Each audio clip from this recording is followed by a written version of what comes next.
Empiezo a compartir acá una pantalla, ¿sí? Correcto.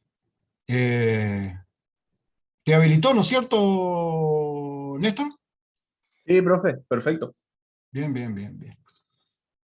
Bueno, vamos a hacer un histórico repaso de lo que estuvimos viendo, mientras por ahí aparece alguno. Vuelvo nuevamente a insistir, nosotros empezamos hablando un poco de las historias de las integraciones cuando consideramos una función escalar, en donde calculamos la integración sobre una zona gamma, y obviamente la única posibilidad que nos queda a nosotros para tratar de establecer un cálculo es que gamma sea simplemente una porción de la recta real, por decirlo de alguna manera, que forma parte del dominio de la función, ¿no es cierto? No hay otra posibilidad en términos formales, porque f, la función escalar, está definida para valores de x, y los valores de x que nosotros consideramos son números reales, ¿no es cierto? Y en general todas las estructuras funcionales que consideramos tratan de, en una zona grande, sin dificultades, a su dominio, ¿no es cierto? Y por lo tanto la integración se desarrolla en general en un determinado segmento. Creo que hasta ahí eso lo tienen claro, ¿no es cierto? Salvo situaciones muy especiales o particulares de algunas funciones, en general el problema de la integración queda circunscripto a una zona como la que yo acabo de hablar. ¿Puede ser o no eso? ¿Sí? Sí, ¿O hay, profe. Sí, o hay profe. alguna duda? Ajá. Bien. Después nosotros empezamos a analizar situaciones de, por ejemplo, campos escalares de dos variables. Al considerar campos escalares de dos variables, ¿no es cierto? Fíjense que lo que nosotros estamos diciendo es de que f de xy no es otra cosa que una aplicación que va del producto cartesiano R a la 2, o sea, del espacio bidimensional a R, ¿no es cierto? Entonces, las posibilidades que tiene R a la 2 en términos, llamémosle así, descriptivos, para meternos dentro del conjunto de definición de la función, ¿no es cierto?, dentro de la zona en donde se define la función, desde el punto de vista, llamémosle así, de una explicación gráfica de todo esto, simplemente hay dos posibilidades. Una posibilidad es la de definir una determinada curva que empieza y termina en algún lugar. Obviamente hay un montón de formatos de curva, nosotros siempre hablamos de una curva simple. Entonces, esa curva, llamémosle C, está inmersa en el dominio de la función.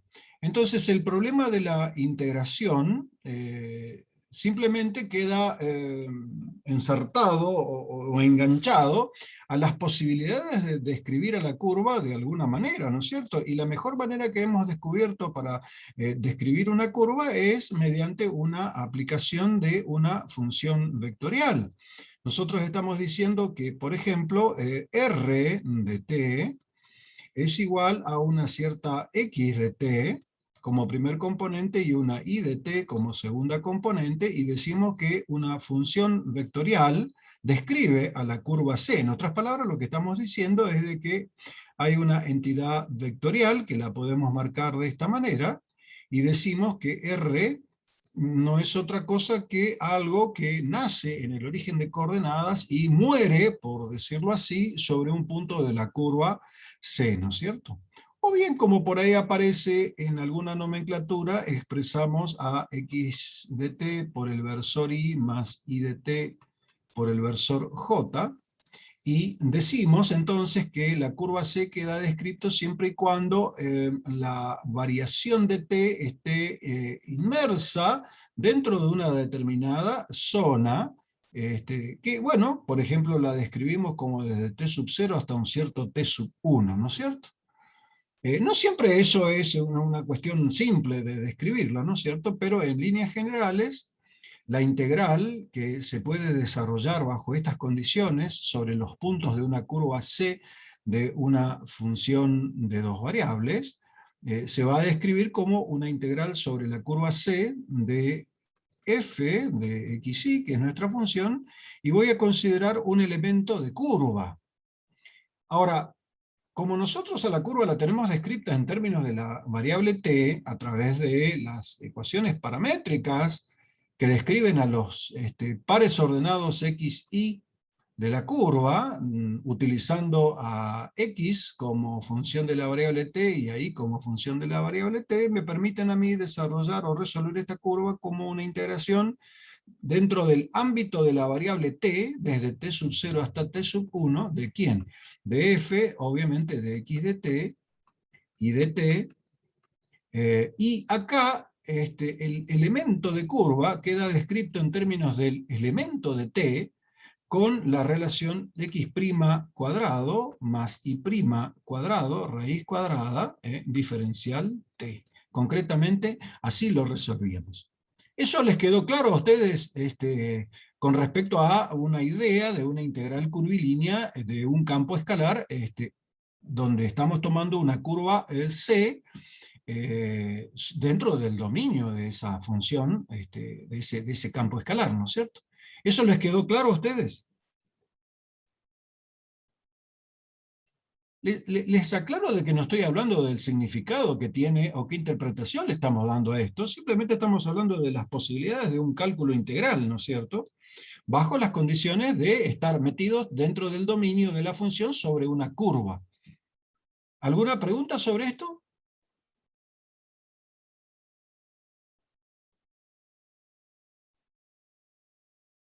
Profe, de dónde era que salía el segundo término de raíz cuadrada de x Y e claro, y'? porque la definición formal del cálculo integral conlleva una partición de la zona de integración, ¿no es cierto? Entonces, la definición formal del cálculo integral para el caso, llamémosle así, caso análisis 1, nace de considerar, supongamos que x varía desde un cierto x sub 0 hasta un cierto x sub 1, ponerle así, ¿no es cierto? Entonces, acá la cuestión nace, en realidad no le voy a llamar x1, le voy a llamar acá b, le voy a llamar a esto y le voy a llamar a esto para que sea más acorde a lo que aparecen en los textos. Entonces, la integral de f de x sobre la zona gamma nace de una partición, o de la idea de una partición de la zona de integración en un número dado de partes, y luego el problema del aumento del número de partes conlleva a la definición formal de la integral, pero todo nace a partir de una partición. Hasta ahí me llevan, ¿no es cierto? ¿Sí? Sí, sí, todo eso sí. Correcto. Bueno, acá también surge la idea de que, bueno, si nosotros estamos trabajando sobre una determinada curva, que la voy a dibujar acá por separado, que empieza y que termina en algún lugar, es obvio de que nosotros estamos partiendo de la idea de que estamos dividiendo a la curva en un número dado de partes para empezar el proceso, ¿no es cierto? ¿Se entiende? Y obviamente la definición del cálculo integral dice: tómese el valor que toma la función en un punto para una partición genérica, para una partecita cualquiera, ¿no es cierto? ¿Sí? Vamos a pensar de que estamos trabajando con esta partecita, acá en términos didácticos, ¿sí? La sobredibujo. Entonces, la definición formal dice: en un punto interior de esa partecita, considere usted el valor que toma la función, ¿sí? Allí, en ese lugar. Y multiplique el valor que toma la función en ese lugar por la longitud del pedacito ese. Por la longitud del pedacito este. ¿Se entiende eso o no? Hasta ahí. Sí, profe. Entonces, lo que estamos diciendo nosotros es de que vamos a configurar una especie de suma, donde vamos a tomar el valor que toma la función en un puntito xy dado cualquiera que está en un subintervalo. Y para cada intervalito vamos a hacer lo mismo, por lo tanto vamos a tener una suma desde el primero al último, y lo vamos a multiplicar por el pedazo o la longitud de ese intervalito. ¿Se entiende? Entonces, lo que nosotros tenemos que hacer ahora es ver cómo descubrimos el valor de la longitud del pedacito del intervalo, de cada uno de los pedacitos de los intervalos, a partir de que es obvio de que tenemos tomado en cuenta que hemos considerado una adecuada parametrización de la curva, y tenemos las ecuaciones paramétricas que describen a la curva, y si la curva es particionada en partecitas, significa que como la curva está descrita en función de la variable t, entonces el menor valor de t es un cierto t sub 0 y el mayor valor de t será un, qué sé yo, cierto valor t sub 1, como lo marqué por acá arriba. Entonces la partición del intervalo t me produce a mí formalmente la partición de la curva. Eso se entiende, ¿no es cierto? ¿Sí? Sí, profe. Entonces, en relación a lo que he planteado acá, yo lo que estoy diciendo en principio es que como acá tomé el primero, el segundo, el tercero, el cuarto como referencia, primero, segundo, tercero y cuarto, entonces es como que esta cuarta partecita que está acá me está dando vida a mí a esta cuarta partecita que está acá. ¿Se entiende? Y así, cuando aumento el número de partes, lo que estoy haciendo en definitiva es aumentar el número de particiones sobre la recta T en donde defino mi problema. Eso se entiende, ¿no es cierto? Entonces la longitud de este pequeño segmento, la longitud de este pequeño segmento curvo, se puede relacionar con la longitud de este pequeño segmento recto que tengo acá. ¿Está bien? Y esa relación dice de que la longitud de este pequeño segmento curvo, la longitud delta de L, de este pequeño segmento curvo, es aproximadamente igual a la derivada de x en un punto interior a,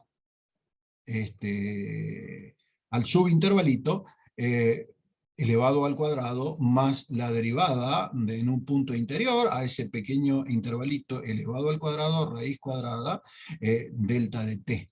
Y que esta aproximación se va a hacer cada vez más exacta cuando el número de subintervalos en la recta t sea cada vez mayor, o sea más chiquitito, por así decirlo.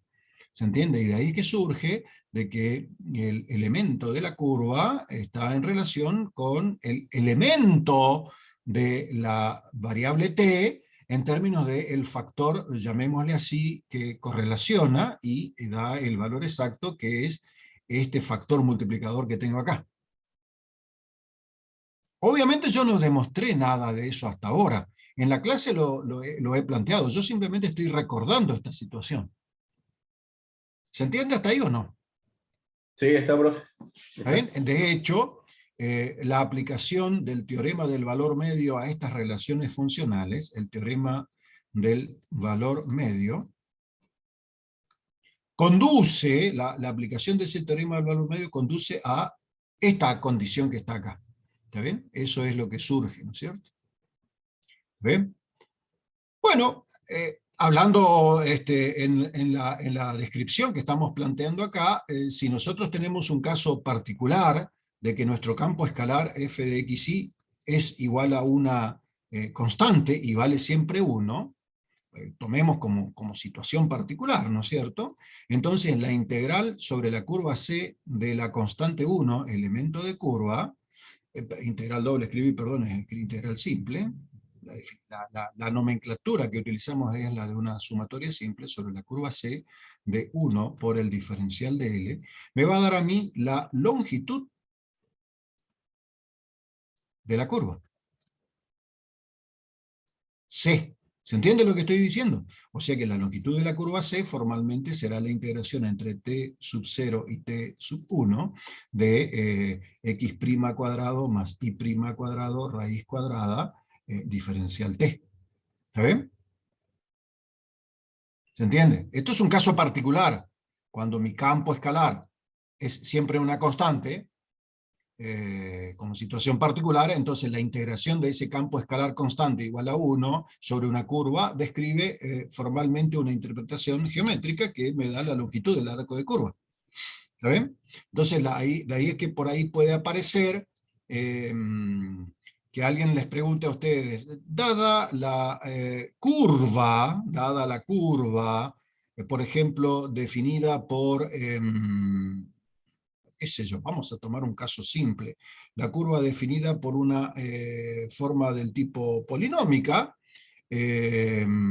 por ejemplo, que va hasta el par 1, 1, y una forma cuadrática simple estoy hablando, ¿no es cierto? O sea, yo estoy diciendo acá que y es igual a x al cuadrado, ¿está bien? Y la curva C que yo estoy considerando acá, obviamente estoy pensando que empieza en el origen y termina por acá, concretamente. Entonces acá alguien viene y me pregunta, che, apelando al recurso anterior que te hemos estado explicando, ¿cómo diablos puedo intentar calcular la longitud de esta curva C? ¿Se entendió lo que dije? Esa sería la pregunta que surge a continuación de esto. ¿Está bien? Está, profe.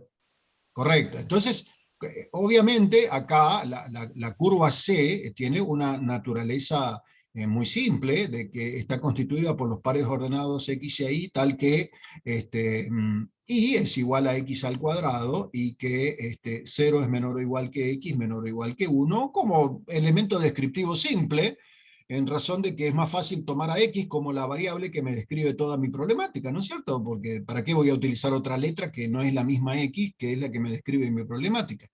¿Se entiende? Entonces, acá la variable que utilizo para describir a la curva, la variable que utilizo para describir a la curva, que en el caso anterior llamé t, de hecho estoy diciendo que t es igual a x, en otras palabras.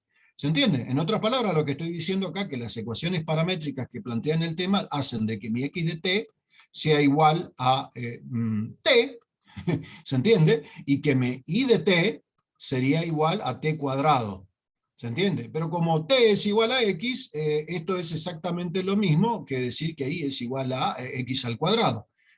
A ver, acá es una cuestión de con qué nomenclatura me siento más cómodo para poder describir la problemática. O utilizo la letra T o utilizo la letra X. En otras palabras, estoy hablando de la misma historia, ¿no es cierto? No me cambia para nada toda esta situación. Entonces, acá nosotros nos vamos a encontrar que X' va a ser igual a 1. E Y' va a ser igual a 2 por T, si utilizo a la letra T como la variable de mi problema, ¿no es cierto? ¿Se entiende?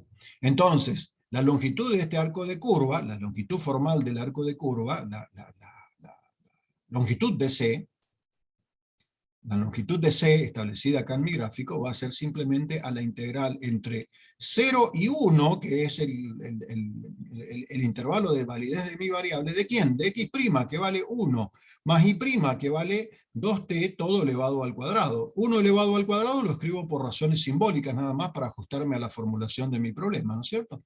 Diferencial t.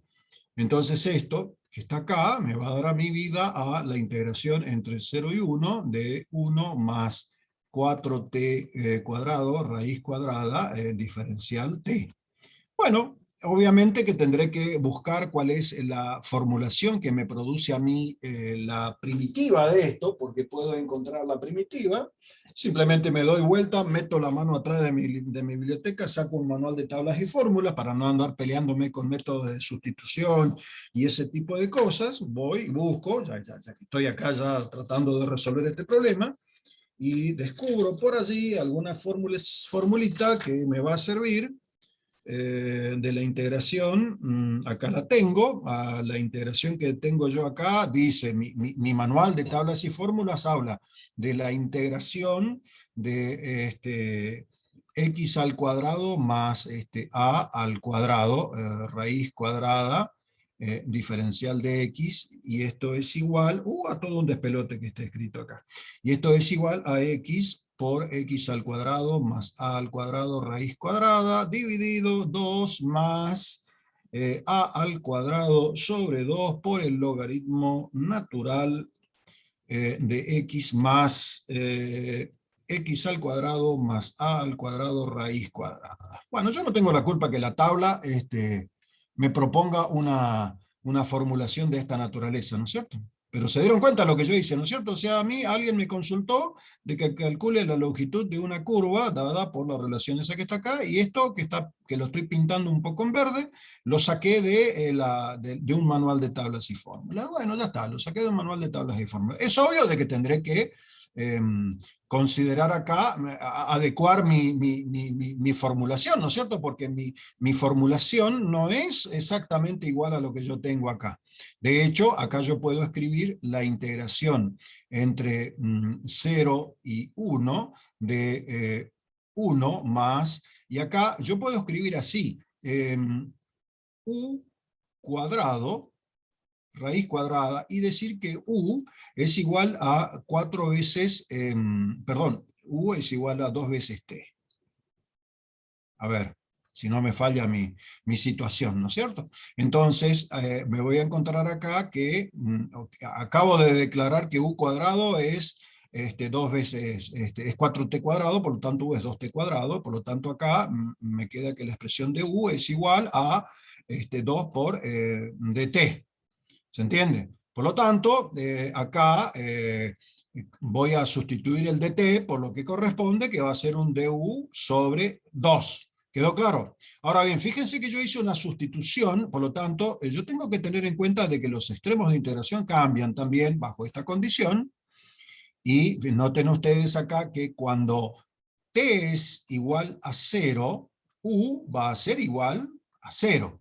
Y cuando t es igual a 1, como reza mi problema original, ¿no es cierto? Entonces, u va a ser igual a 2. ¿Quedó claro eso o no? Entonces, la integración formal para mí se me transforma entre 0 y 2, concretamente. O sea que esto que está acá así, por el cambio o la sustitución que yo hice, se transformó en esto que está escrito acá. Y esto que está acá me va a quedar a mí como un medio de la integración entre 0 y 2 de, voy a escribirlo así, u cuadrado más 1, raíz cuadrada, diferencial u.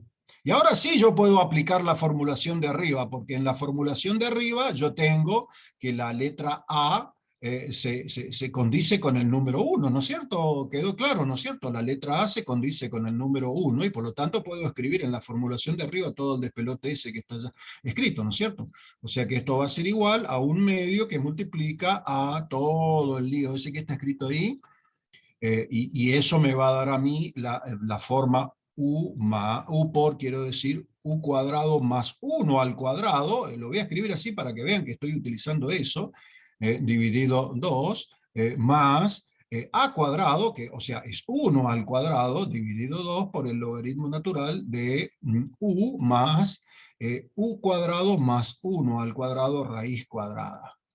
Obviamente cierro mi corchete, cierro mi corchete, y obviamente la regla de Barrow se aplica entre 0 y 2. Bueno, esto me va a dar un resultado numérico determinado que, bueno, veremos qué pasa, ¿no es cierto? ¿Se entiende o no se entiende esto que acabo de hacer? Sí, profe. ¿Quedó claro? Fíjense que encaré un problema al azar ahí que lo tomé avanzando, hice mi consulta a la tabla, o sea, esto yo lo saqué de una tabla, y seguí para adelante. Y bueno, ese es el mecanismo que nosotros de alguna manera queremos que ustedes adquieran cierta pericia para poder resolver un problema. Vos me podés decir, qué largo es tu problema. Y bueno, sí, pero es el problema, ¿no es cierto? ¿Y hay algo que impida la solución de este problema en términos de lo que estamos explicando? No. Pero acordate que estamos tratando de una integral curvilínea. No, no me he ido del tema de la integral curvilínea. ¿Quedó claro esto o no? ¿Sí?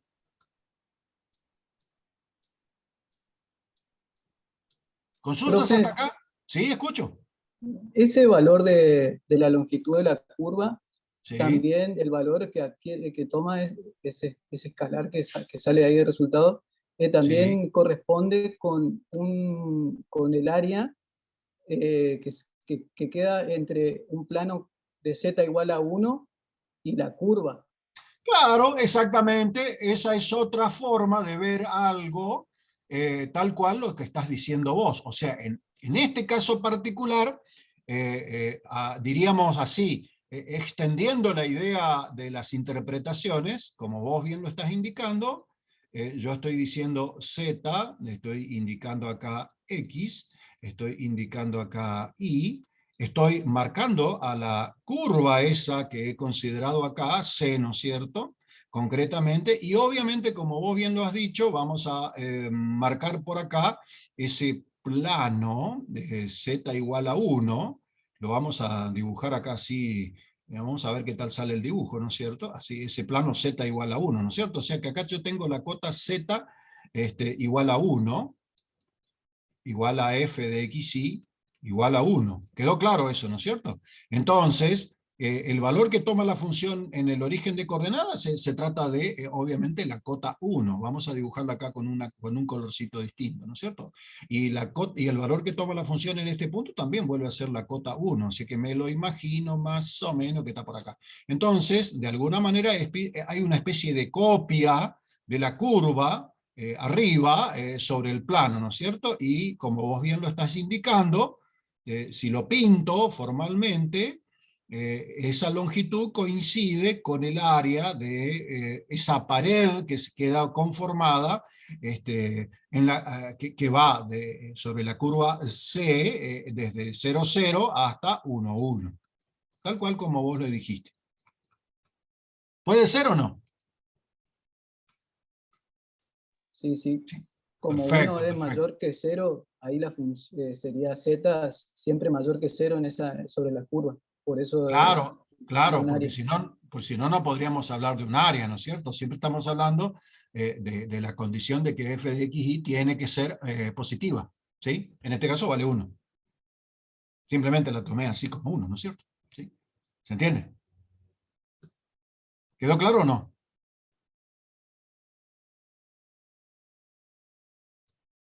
¿Alguna pregunta hasta ahí? Parece que no.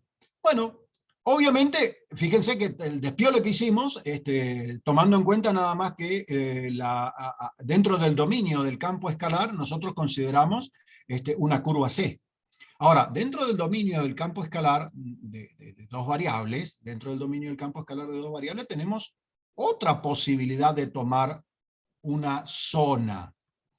O sea, hay otra posibilidad. La otra posibilidad es la de considerar una zona, una zona, qué sé yo, le vamos a llamar S a esta zona, con un nombre determinado, ¿sí? O sea que la zona S está incluida dentro del dominio. Ahora bien, entonces acá existe otra factibilidad de hacer un cálculo integral sobre esta zona S, que dejó de ser una curva y pasó a ser una zona plana. Obviamente la zona plana tiene que ser perfectamente cerrada, tiene que tener su contorno perteneciente a la zona plana, porque si no yo no tendría forma de quedarme adentro de ese.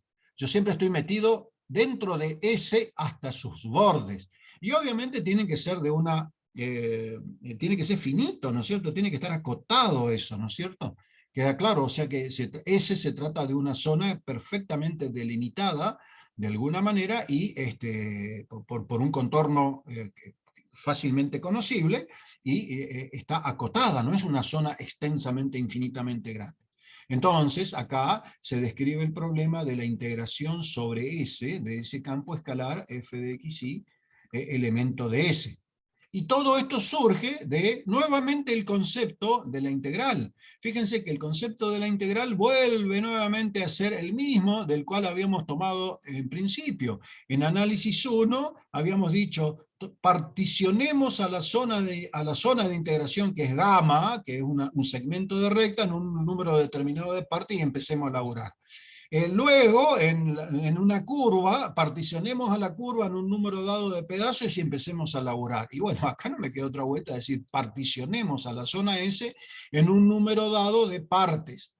Y la forma más simple de partir esa zona S es, por ejemplo, trazar rectas paralelas al eje Y y trazar rectas paralelas al eje X. Con lo cual doy vida a una partición en forma de rectángulos. ¿Se entiende? Pero esa no es la única manera de particionar a la zona S. Yo simplemente estoy diciendo es una de las maneras más llamémosle así, económicas en términos del pensamiento para particionar a la zona. Entonces, en una zona particular, yo tendré una medida de la zona que obviamente va a estar medida por el valor delta de X, delta de Y, que son un par de números positivos, ¿sí? O sea que me tomo el laburo de decir que la medida de la superficie de ese elemento de superficie vale el producto delta de X por delta de Y, ¿no es cierto?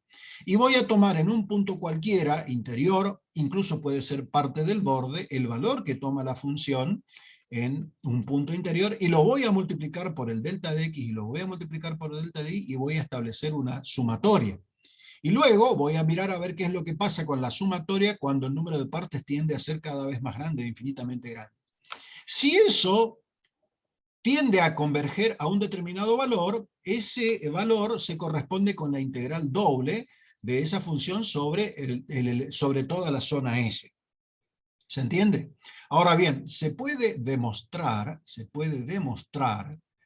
yo no lo he planteado mediante algún teorema, de que esta integración se puede resolver mediante el mecanismo de un par de integraciones consecutivas, tomando en cuenta un orden determinado de esta forma, por ejemplo. Solamente que acá yo tengo que describir los extremos de integración que, obviamente, para poder describir claramente los extremos de integración, necesito que la zona S tenga una forma analítica, el borde de la zona S tenga una forma analítica que sea describible mediante una relación matemática, ¿no es cierto? Entonces yo me imagino, yo no digo que sea siempre posible, yo digo, me imagino que tendré un menor valor I sub 1 de la variable y un valor I sub 2 más grande de la variable y, que depende de la variable x, cuando x varía entre un cierto x sub 1 y un cierto x sub 2, por decirlo de alguna manera. ¿Está bien? Ahora, no siempre eso es posible, pero si fuese posible, también se podría calcular esto como la integración entre un cierto x sub 1 de y y un cierto x sub 2 de y, de f de xy, diferencial x, diferencial y, obviamente con y variando entre un valor fijo y sub 1 y un valor máximo y sub 2. Y esto es crucial que sea cierto y que es igual, esta igualdad es absolutamente verdadera. El único problema es que no siempre yo puedo ejecutar el cambio de iteración en la integral, como he escrito acá, porque a veces la zona S no lo permite, ¿no es cierto? Pero es factible decir que si S se constituye como la unión de un sector S sub 1 contra otro sector S sub 2, con otro sector S sub 3, y así hasta un número determinado finito, S sub n de sectores, luego lo que puedo decir es de que puede ser que la partición de la zona S de integración me produzca a mí que la integral sobre S de f de xy, elemento de S, sea factible de ser calculado como la sumatoria de las integrales dobles sobre las S sub i, obviamente con i desde 1 hasta n, y cada una de las partes puede ser que sea más fácil de resolver. ¿Qué habrán sido los ejemplos que las habrán visto ustedes, ¿no es cierto? ¿Sí? Hasta ahí me llevaron, ¿no es cierto? Es obvio que la zona S más simple siempre es la zona que no tiene una forma rara, sino que es una forma rectangular. Entonces, cuando yo tengo una forma rectangular, cualquiera, entonces ahí tengo perfectamente delimitadas las cuestiones y yo sé que X va de A hasta B y que Y va desde C hasta un cierto D, ¿no es cierto? Y allí sí es más fácil poder hacer las cuentas y es más fácil inclusive invertir el orden de integración, porque los contornos son rectilíneos, ¿se entiende? Y paralelos a los ejes X y a los ejes Y. ¿Hasta ahí se entendió eso o no? Sí, profe. Correcto. Sí, profe. Bien, Sí, bien, profe. bien. Ahora bien, es obvio, habrán visto ustedes, de que existe alguna posibilidad de tener un tratamiento más simple, porque cuando la zona S se convierte en una pesadilla para poder describir sus extremos de integración, o sea, complicada, jode, molesta o algo por el estilo, puede ocurrir que esa zona S, cada uno de los pares ordenados de la zona S puedan ser considerados como dependientes de una variable U y B, como dependientes de una variable U y B. Yo no digo que siempre sea posible hacerlo fácil, yo digo es factible que pueda ser cierto eso. Entonces, yo lo que estoy diciendo es de que la zona S va a quedar descrita en términos de los valores de U y de B. Entonces, probablemente, si yo logro dar con esas ecuaciones de transformación V, es probable que la zona de transformación V se transforme, o sea, una zona Q que sea muy rectangular. Entonces, si la zona Q es muy rectangular, y al dividir yo la zona Q en rectángulos más elementales, puede hacer que cada rectángulo elemental de la zona Q me describa a mí una zona que no necesariamente es un rectángulo en la zona S, pero sí es una parte. ¿Se entienden? O sea, yo lo que estoy diciendo acá es que este pequeño elemento de la zona Q da vida a un pequeño elemento dentro de la zona S, concretamente, es eso lo que estoy diciendo, ¿sí? Y digo de que la zona Q tiene un formato más rectangular. Ejemplo clásico de esto es el ejemplo en donde, por ejemplo, la zona S de integración es, por ejemplo, el caso de una semicircunferencia, ¿sí? Y acá tengo yo notoriamente la circunstancia de decir que un punto que pertenece a esa semicircunferencia, a ese cuarto de circunferencia, vamos a llamarlo bien claramente, vamos a pintarlo acá para que sea entendido de lo que yo estoy hablando. Entonces, un punto que pertenece a ese cuarto de circunferencia tiene una coordenada X que podrá ser expresada como una X de una cierta ρ y tita, y una coordenada Y que será una Y que depende de una cierta ρ y tita, en donde observo que ρ será ρ y tita será establecido en términos de la función coseno, y esto será ρ por el seno de tita. Entonces, eso hace de que la variación de ρ sea, vamos a suponer de que, como es una semicircunferencia, la forma canónica cartesiana hace de que este contorno sea expresado de la forma x al cuadrado más y al cuadrado raíz cuadrada, igual a un cierto r minúscula, vamos a decir así. Entonces yo estoy observando de que ρ acá tiene la posibilidad de decirse que está entre mayor que 0 y como mucho R. Y la zona verde queda descrita formalmente con la posibilidad de decir que 0 es menor o igual que tita, menor o igual que pi sobre 2. En otras palabras, lo que estoy tomando yo acá son las condiciones que ustedes llaman coordenadas polares, en la jerga formal de las transformaciones, y estamos diciendo entonces de que este punto que está acá, que de coordenadas x, y, cuando es visto en términos de coordenadas polares, dista del origen una distancia ρ y guarda un ángulo tita respecto del eje x. ¿Está bien? Ese es el clásico. Entonces, si nosotros miramos bien, fíjense que nuestra zona, que antes la había llamado yo V, ahora quedó transformada en una zona rotita, ¿no es cierto? Le cambié de nombre nada más a la cuestión, pero esto será un ρ y esto será tita, y fíjense que tita como mucho va hasta pi sobre 2 y ρ como mucho va hasta r. Por lo tanto, fíjense que la zona Q, de la cual yo hacía, miércoles, la zona, está bien, sí, la pinto acá, la pinto acá de esta manera, la zona Q, que yo hacía mención anteriormente, se vio mágicamente transformada en un rectángulo, por decirlo de alguna manera, bien claramente, definido por esta forma que tengo acá.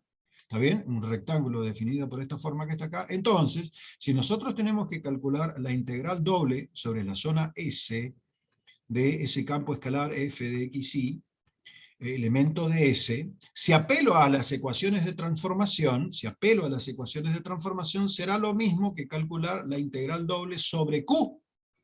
¿Pero quién? De f, ¿de quién? Obviamente x, que depende de ρ y de tita, ¿no es cierto? O sea que será un x de ρ tita, coma, y de un cierto ρ tita, así como está, y acá me va a aparecer un factor que yo lo había demostrado en la clase última, anteúltima, no me acuerdo cómo, el valor absoluto del jacobiano de una transformación multiplicado por d-rho multiplicado por d-θ. Eso era lo que habíamos visto nosotros como las transformaciones de coordenadas, el problema de las transformaciones. Y J adquiere un formato que en términos simbólicos lo describimos como derivada parcial de ¿quién? Del par xy respecto del par ρ-θ, ¿no es cierto? Concretamente.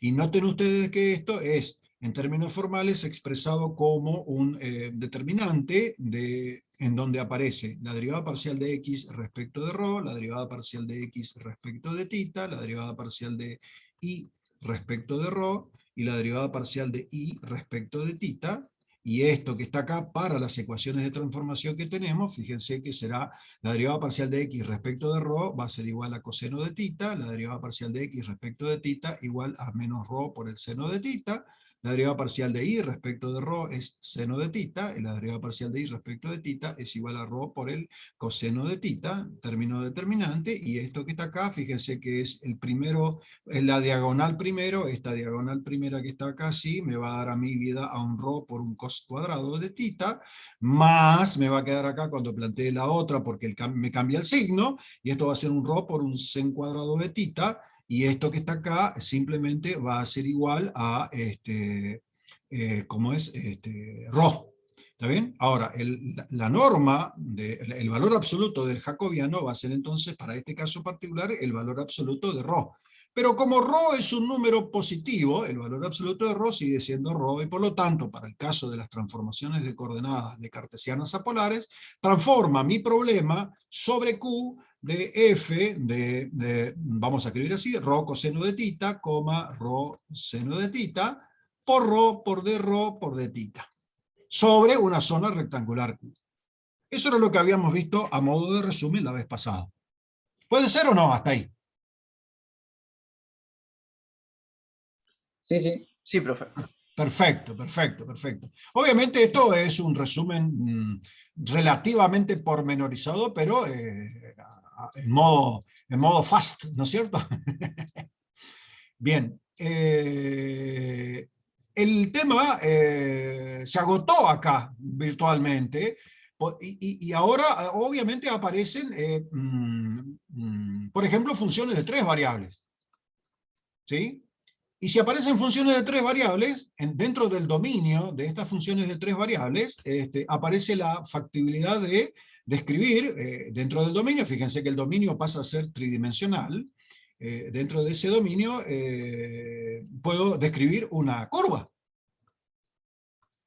Z dentro, una curva C dentro del dominio, que empieza y termina en algún lugar, y obviamente con una determinada parametrización o algo por el estilo que me permite a mí a describir la curva, ¿no es cierto? ¿Y qué me va a dar vida acá?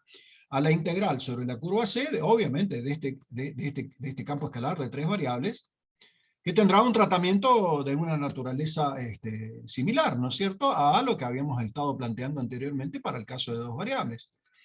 Obviamente, dentro del dominio de la función, tengo la factibilidad de considerar ahora un sólido inmerso dentro del dominio de la función, y ese sólido lo describo acá como, siempre digo yo, como una especie de papa flotante. Lo dibujo de esta manera para indicar que tengo un sólido, y por lo tanto tengo un sólido B. ¿Se entiende?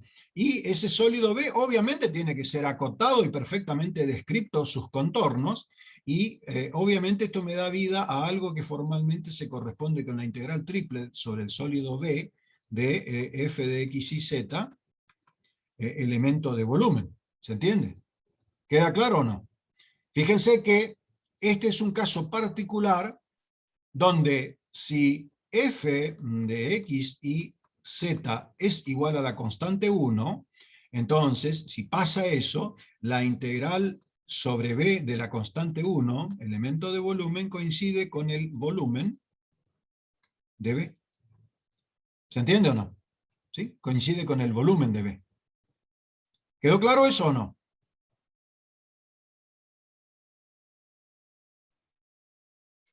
Sí, profe. Bien. ¿Cuál es la otra posibilidad que tengo yo para meterme dentro del dominio de este campo escalar de 3 variables.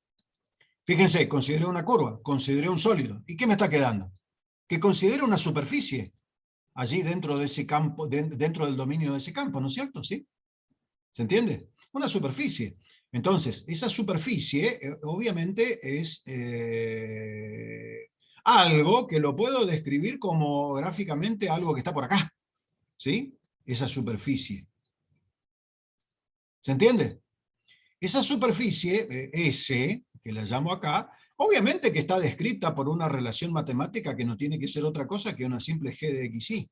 Una función. Y obviamente esa g de xy tiene que estar considerada dentro de una zona que la puedo llamar Q acá de nuevo, y decir entonces de que los pares x, y que están dentro de Q me dan vida a una superficie S, que está por acá arriba, y el concepto del cálculo integral va a traer aparejada la idea de que existe una partición de la superficie S en pedacitos, y tendré que yo calcular la integral de modo tal de que tendré que calcular el valor que toma la función en un punto dado de esa terna ordenada que pertenece a g de xy, que es S, ¿no es cierto?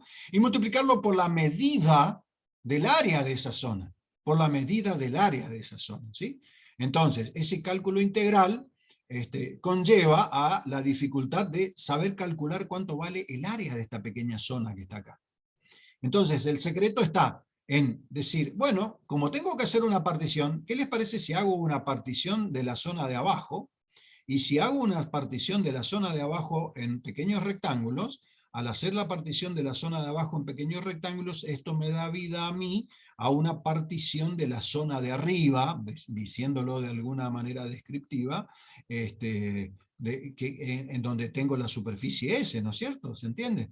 Entonces, lo estoy dibujando medio agrandado, pero acá se trata entonces de que este elemento que está acá abajo, este elemento que tiene un área, el área de este elemento vale obviamente delta de x por delta de y, ¿no es cierto?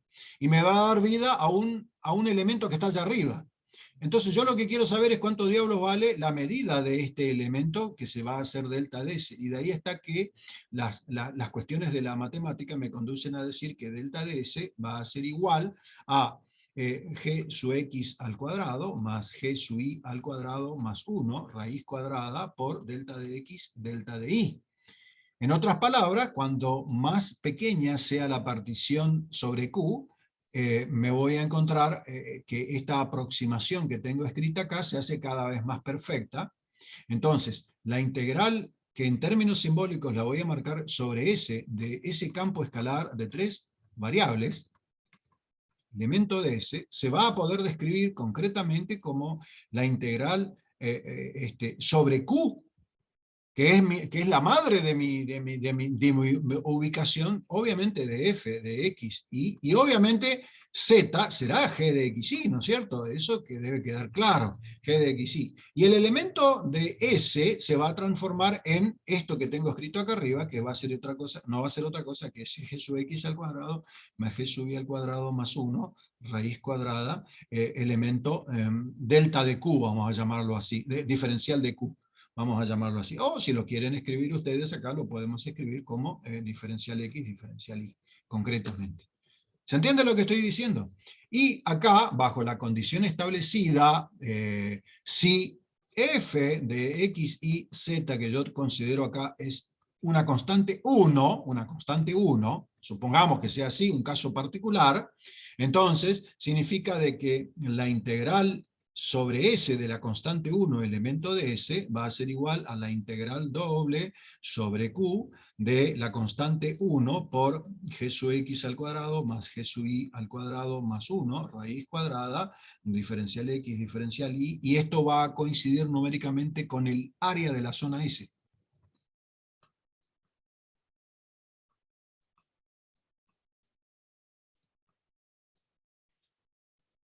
¿Se entendió esto o no?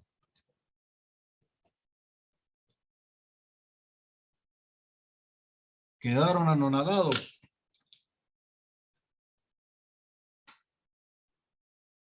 ¿Cómo van? Se entiende, profe. ¿Se entiende? ¿Se entiende? Va queriendo. Bueno, va queriendo. Perfecto, perfecto, perfecto. Bueno, miren, yo ahora les voy a dar a ustedes una propuesta.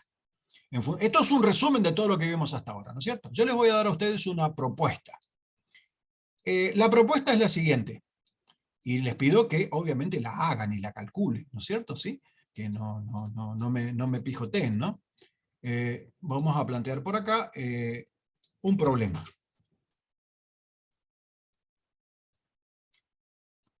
Que quiero que me lo manden a mi correo electrónico.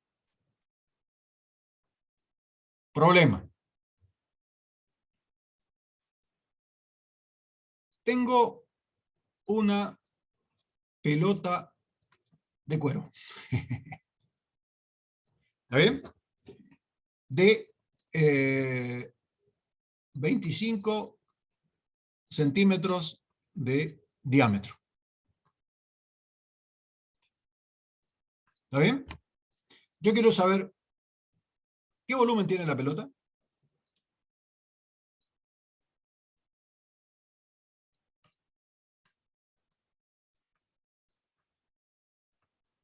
Apelando al cálculo integral, por supuesto. Y quiero saber cuál es la superficie de cuero que tiene la pelota.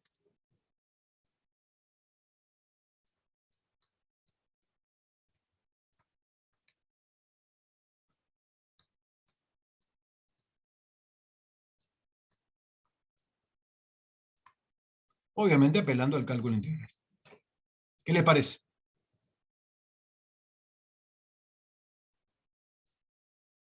Hay muchas maneras de poder resolver este problema. Muchas no, hay un par de maneras. Pero obviamente podemos apelar al concepto de las integrales triples y de las integrales de superficie. Podemos apelar a algunos criterios de ciertas simetrías y trabajar con una parte de la pelota y no con toda la pelota, para poder simplificar, obviamente, apelando a ciertas simetrías. ¿Se entendió o no? Sí, profe. Perfecto. Bueno, este es el Los, problema que de- yo le doy. los, los delta de S son pentagonitos. Listo. Vamos a suponer de que no tengo yo contabilizado esas particiones. Estoy hablando de la superficie total de cuero que tengo que tener disponible, independiente de la forma en que luego construya la pelota, ¿no es cierto? ¿Sí? ¿Se entiende? La construcción básica de la pelota requiere, obviamente, mayor cantidad de cuero que el que voy a tener, porque hay una costura, un recorte y una serie de cosas que generan el problema de la industria de la pelota, pero estoy hablando en forma teórica nada más de cuál es la superficie exterior de la pelota, concretamente. ¿Está bien? ¿Se entendió esto o no? Sí, profe. Perfecto. Fíjense que esto es un hermoso problema, este es un hermoso problema para poder lucirse en un diálogo para poder aprobar la materia. ¿Qué les parece? Profe, ¿y ¿Sí? su correo cuál es? Bueno, mi correo acá lo tienen, el de siempre, Creo que también. Arnaldo C. Flores, gmail.com. ¿Está bien? Está en la página de la facultad, está ahí en el aula virtual, está. Esto lo tiene, el mundo lo tiene en mi correo. Salió en el diario ya. Sí, seguro. Te garantizo que está disponible. Le tomamos la palabra entonces, si resolvemos un problema nos aprueba la materia. No, yo dije que es un hermoso tema para lucirse cuando tengamos un diálogo para aprobar la materia. ¿Se entiende o no? Y si hacemos 20, vamos a hacer 21, profe, ¿lo está? Más vale, querido, nadie se achica con esta pelotudez. ¿Está bien? No es una cuenta fácil, ¿eh? No es una cuenta rapidita. Tiene su entuerto, ¿no es cierto? Pero yo les pido que piensen. ¿Está bien? Esto es el resumen de lo que nosotros vimos de cálculo integral. Fíjense que no avancé nada. ¿Vamos?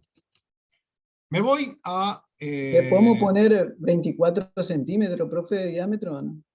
24 centímetros. Bueno, si querés, ¿por qué de 25 pasó a 24? Pregunto.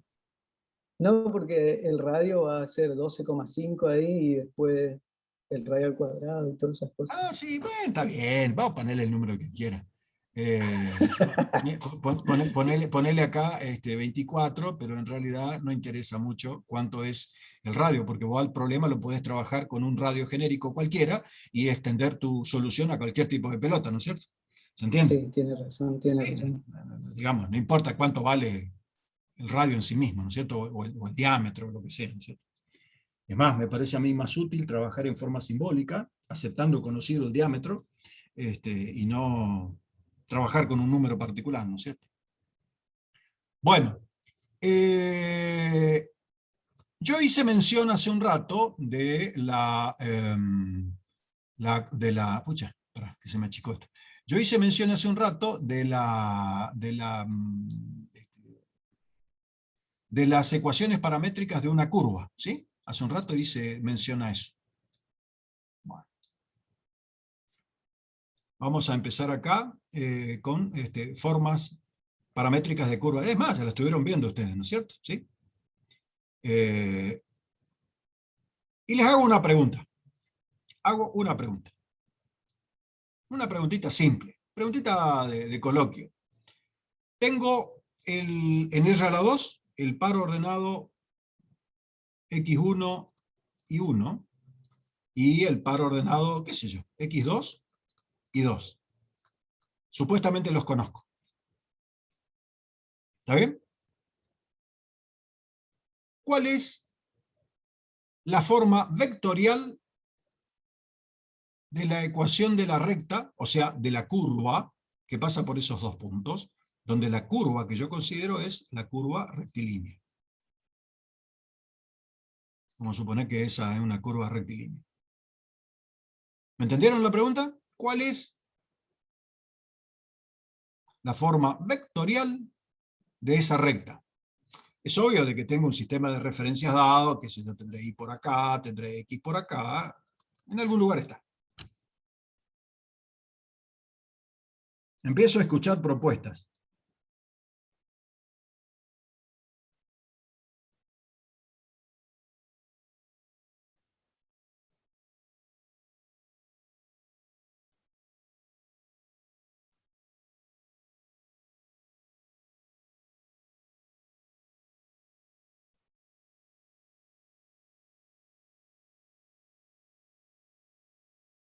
¿Qué pasó?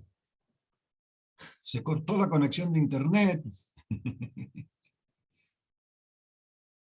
Y puede ser que se me ocurre, ¿no es cierto?, partir de la ecuación de la recta que pasa por dos puntos, parametrizarla y de ahí Bueno, sacar los y bueno, componentes, pero vamos a decir. cuál es la ecuación vectorial? ¿Cuál es la ecuación vectorial que vamos a describir nuestro problema? Con la cual vamos a describir, fíjense que la curva C que yo estoy considerando es esta curva C, ¿no es cierto? Obviamente no la estoy considerando limitada, sino que la estoy considerando ilimitada, ¿sí?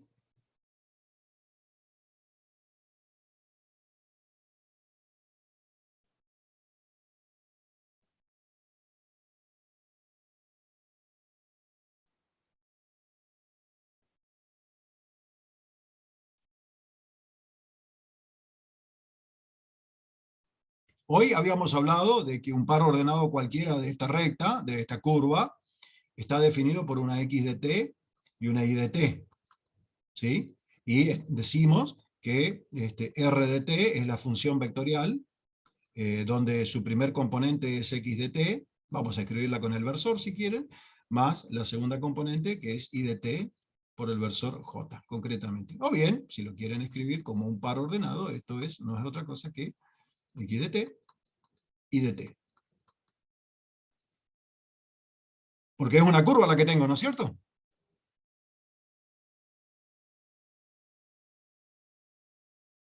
Una Sí, curva profe.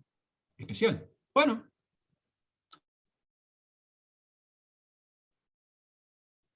pregunto yo, R de t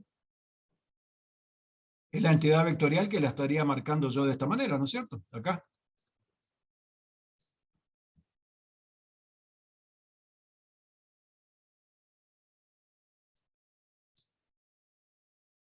Sí, profe. Bueno, ¿y?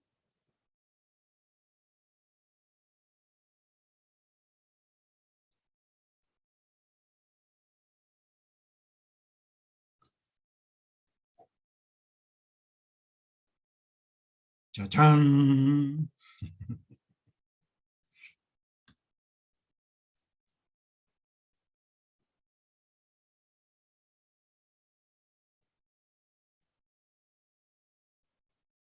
¿Qué tiene para decirme?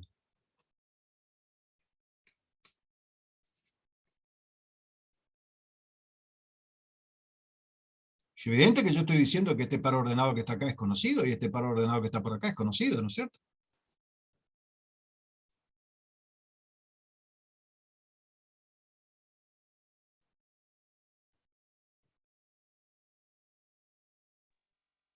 Puede ser en x y es igual a x1 más x2 por t. No. Fíjate, vamos a plantearlo. Vos me decís, x es igual a x1 más x2 x2 por t. por t. Yo te hago una pregunta. ¿Y cómo sería? Ajá. ¿Cómo sería y? Y igual a i1 más i2 por t. Bueno, está bien, listo. Pregunto yo, si fuese cierto esto, a ver, yo no descarto ninguna hipótesis, sino que la someto a las exigencias del problema. ¿Ya? ¿Se entiende? Eso es lo más importante de todo. Si así fuese, cuando t es igual a 0, ¿dónde estoy? En el punto x1 y 1. Perfecto, o sea que estoy acá. Sí, Ahora bien, ¿cuánto tendrá que valer t para estar acá?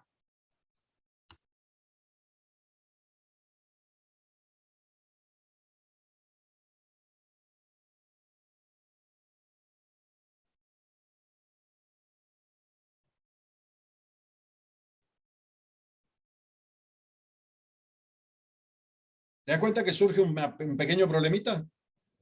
sí, sí, tal cual. Entonces yo, Eh, la consideración que les hago es, este problema lo vieron en geometría analítica.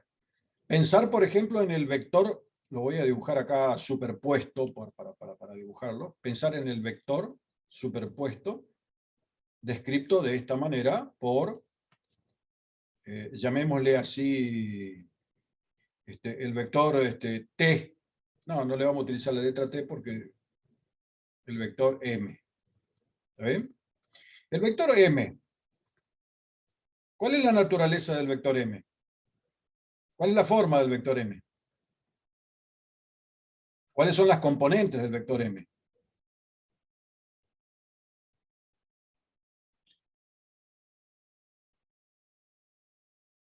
¿Cuánto vale la componente horizontal del vector m? x2 menos x1. Correcto. ¿Y cuánto vale la componente vertical del vector m? Y 2 menos i1. Correcto. ¿Estamos de acuerdo o no? ¿Sí? Entonces yo hago la siguiente consideración. Si estoy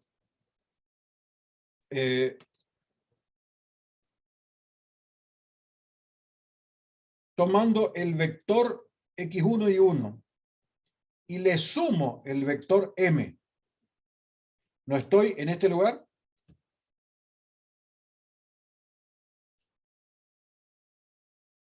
¿Te das cuenta de lo que te digo? Tomo el vector x1 y 1 y le sumo el vector m, ¿no estoy en el vector x2 y 2? Sí, sí. Perfecto. Eso pasa, ¿no es cierto? ¿Sí? Entonces yo te estoy diciendo acá que x2 y 2 es igual a x1 y 1 en términos vectoriales más el vector m. ¿Sí? Ahora, si yo al vector m lo afecto por un escalar real menor que 1, un escalar real menor que 1, ¿no lo estoy achicando? Sí, una ¿Sí? proporción. Entonces, estaría yo diciendo de que m por un factor escalar menor que 1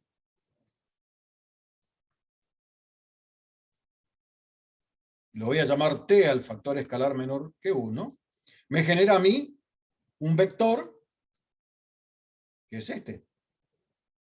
¿O no? ¿Sí?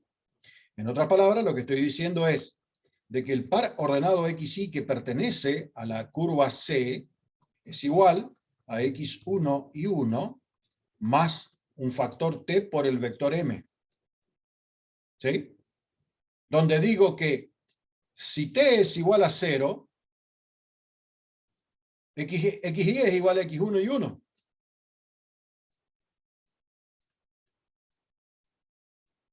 ¿O no?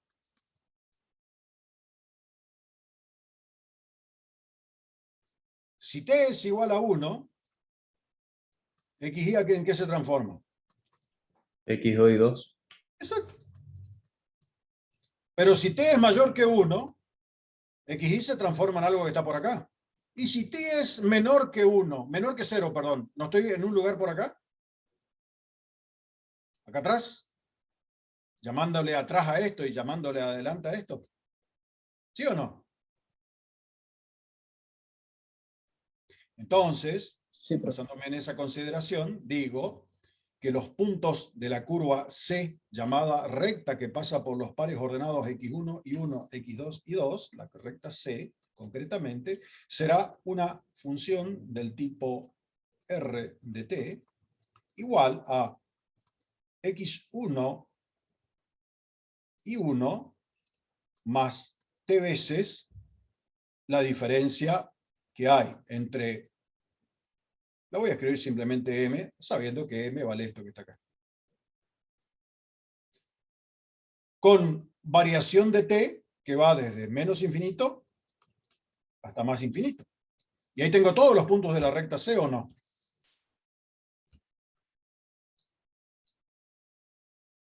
¿Qué estoy diciendo acá? Que r de t tendrá una componente x y una componente y. La componente x será dependiente de la variable t igual a x sub 1 más t por x sub 2 menos x sub 1. ¿No es cierto? Y la componente y de t será igual a y sub 1 más t por y sub 2 menos y sub 1. ¿O no?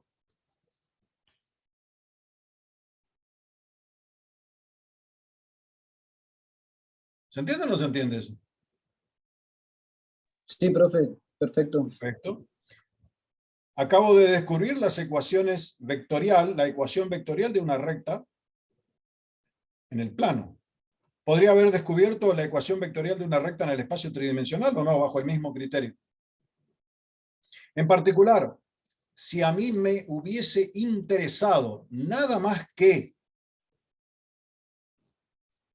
la porción que va desde x sub 1, y sub 1 hasta x sub 2, y sub 2, segmento de recta, si me hubiese interesado eso nada más, y eso hubiese sido mi curva C, yo diría entonces que mi curva C es una porción de la recta en el espacio bidimensional, de forma tal que C está dada por una forma R de t igual a, obviamente, x sub 1 y sub 1 más t, perdón, vamos a sacarlo fuera del paréntesis, por m, simplemente. ¿Se entiende o no se entiende esto? ¿Sí? Más t por m. Donde la variación de t está entre 0 y 1. ¿No es cierto? Sí, sí. Esa hubiese sido una posible forma. Ahí puede haber otras formas más. Ahora, Vamos a suponer de que alguien dice, che, está todo muy lindo lo que vos hiciste, ¿eh? Perfecto. Bueno, vamos a tomar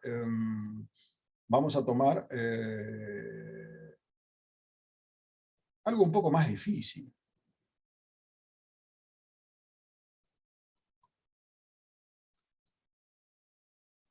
Otro ejemplo, ¿no es cierto? Vamos a suponer que tenemos la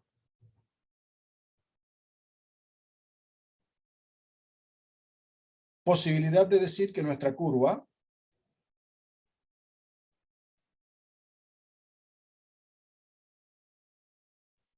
es una curva un poquito más complicada, que empieza y termina en el mismo lugar. Un poquito más difícil. ¿Está bien? Y cada uno de los puntos de la curva equidistan del origen de coordenadas una distancia ρ. ¿Sí? ρ o r. ¿Está bien? Entonces, ¿cuál sería la ecuación de la función vectorial r de t que describiría mi problema de esta curva?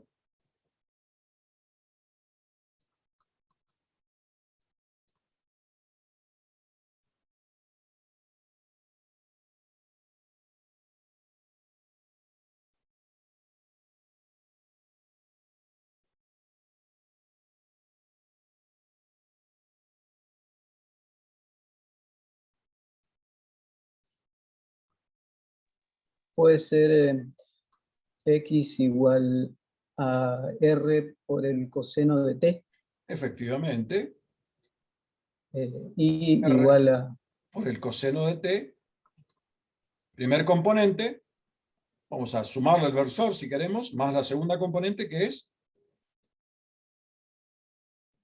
r por el seno de t por j. por j. Perfecto. ¿Estamos de acuerdo o no? Obviamente r es un factor constante, positivo, ¿no es cierto? Mayor que 0. Y t, en nuestra problemática, ¿qué es? ¿Un ángulo sería? Sí, bueno, pero ¿y qué es? En términos numéricos. Entre 0 y 2 pi. 0 y... ¿Estamos de acuerdo o no estamos de acuerdo? ¿Sí?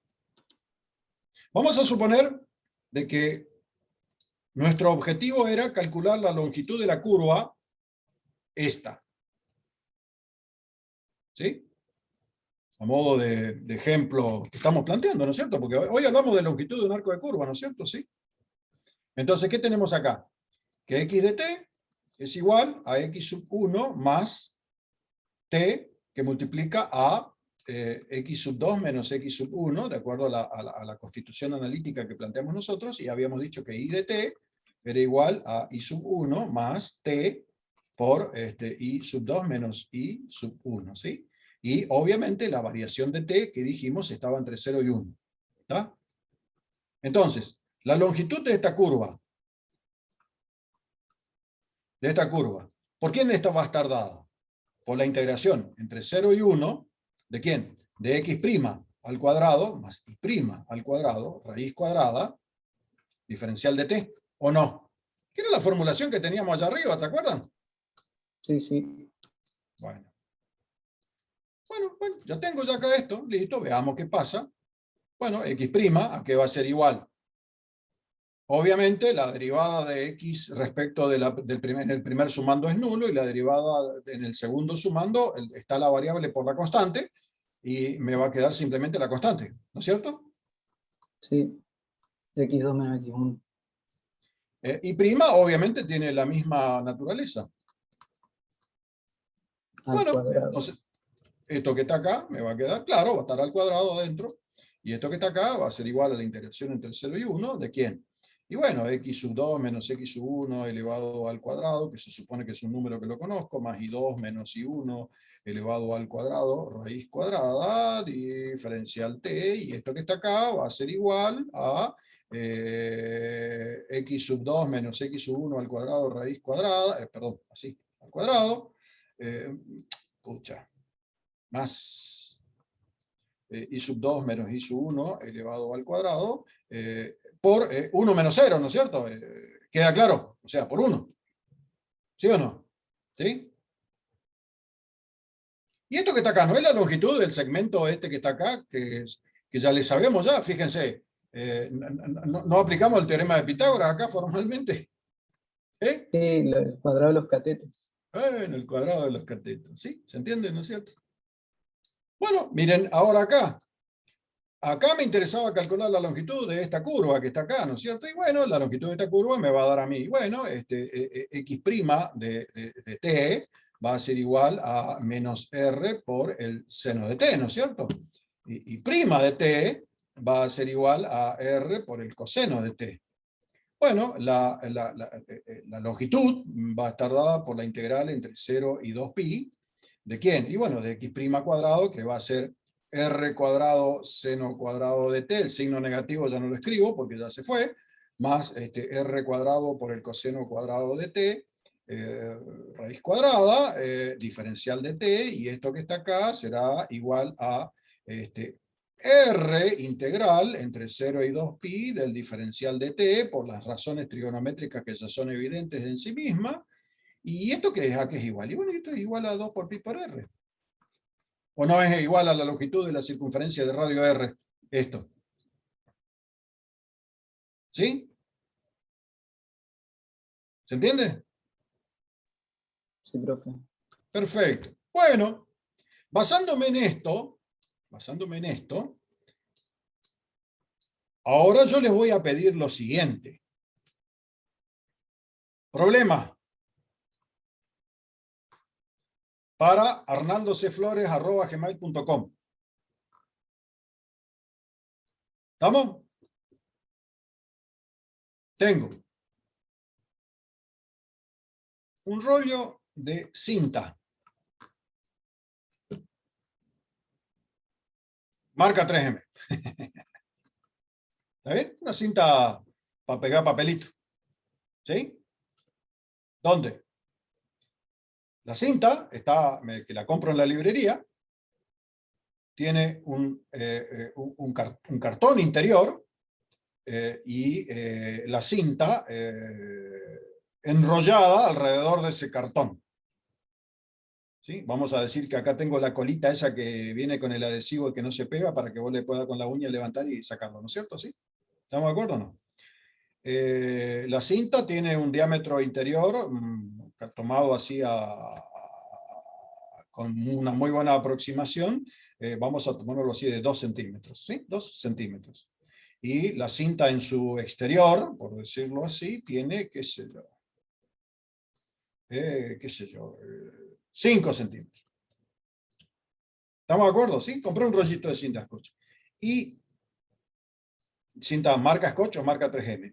Y el espesor de la cinta es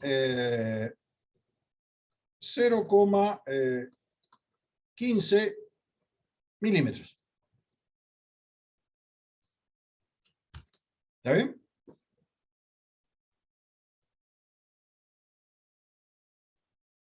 ¿Me entendieron o no? Sí, profe. Bueno, la pregunta que yo les hago es, ¿cuántos metros tiene la cinta?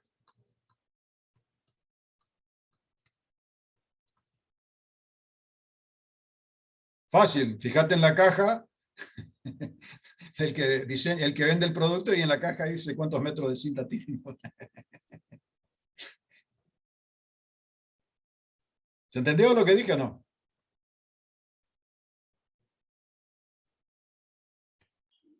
Sí, profe, sin trampa. Sin trampa. Bueno, la otra pregunta es, ¿cómo se llama el vendedor de la cinta?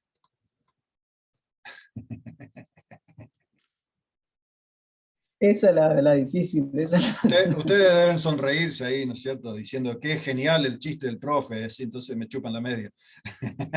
Con integrales resolvemos. Exactamente, ¿sí? Bien, ¿se entendió la pregunta que hice o no? ¿Sí? Obviamente debo generar un modelo matemático que me describa la problemática de esto, ¿no es cierto? Ahí viene el secreto de todo esto. ¿Está bien? Está, profe. Perfecto, perfecto, perfecto. Bueno,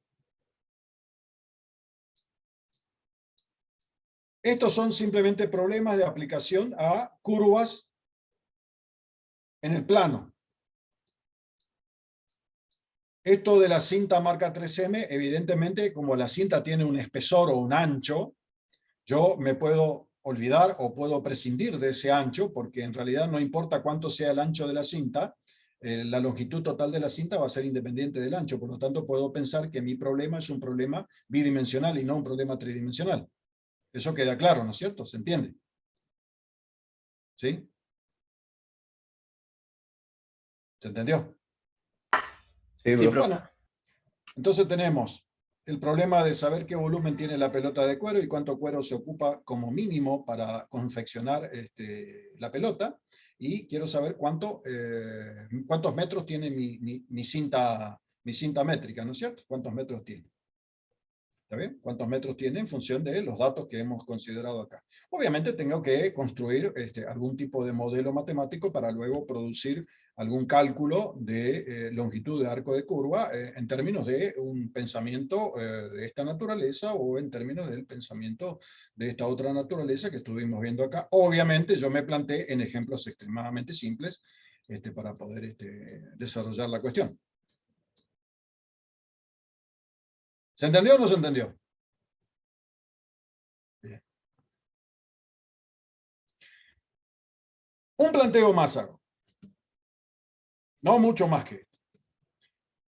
Han visto que nosotros hasta ahora estuvimos trabajando con funciones escalares, campos escalares que van, por ejemplo, de R a la 2 en R,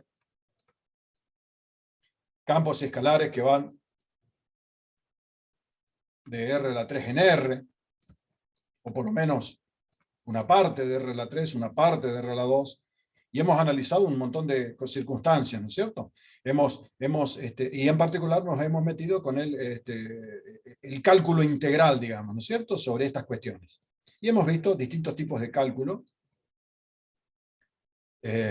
posibles, ¿no es cierto?, donde le dimos alguna interpretación factible en términos llamémosle así, geométricos, etcétera, etcétera, ¿no es cierto? Pero no me quise meter en las interpretaciones geométricas porque hay muchas interpretaciones y me interesa a mí, por lo menos en abstracto, ver las distintas posibilidades de hacer una cuenta, ¿no es cierto? Y de dónde surge la cuenta. Bueno, ahora me voy de este mundo de los campos escalares y entro al mundo de los campos vectoriales. El mundo de los campos vectoriales es un mundo más, llamémosle así, un poco más complejo, más complicado. ¿Por qué? Porque yo voy a decir que tengo un campo vectorial F que va, por ejemplo, de R a la 2 en, por ejemplo, R a la 2. ¿Sí?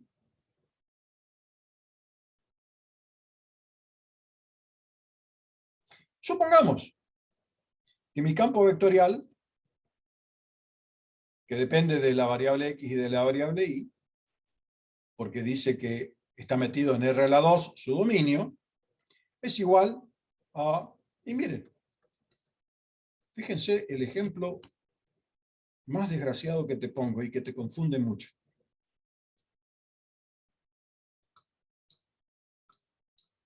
Lo describo en términos de un par ordenado. Si quieres, se lo puedo describir en términos de una combinación lineal de los vectores de una base inmersa dentro del problema. Cualquiera de las dos maneras. Yo hago la siguiente pregunta. En términos de lo que ustedes ya conocen como dominio.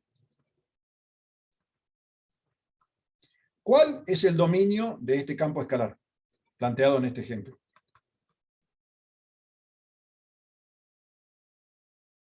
¿Y los reales serían? No me estás diciendo bien. Los reales de dos dimensiones, vamos a decir. Ah, eso sí. O sea que el dominio de este campo escalar, dado como ejemplo, es R a la 2. O sea que cae concretamente dentro de la posibilidad que hemos planteado nosotros acá. ¿Y la imagen?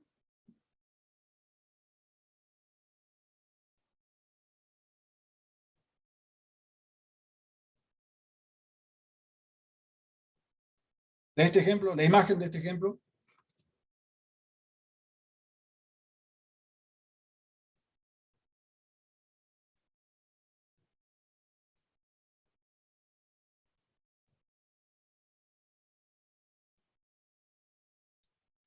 Y Ahí sería tenés la también, relación. sería también los reales, pero como que no sé, en 4 dimensiones. ¿Por qué 4 dimensiones? Y porque X tendrá sus componentes e Y tendrá sus componentes. Pero Y cada, sí, yo pregunto, mirá la definición que tiene.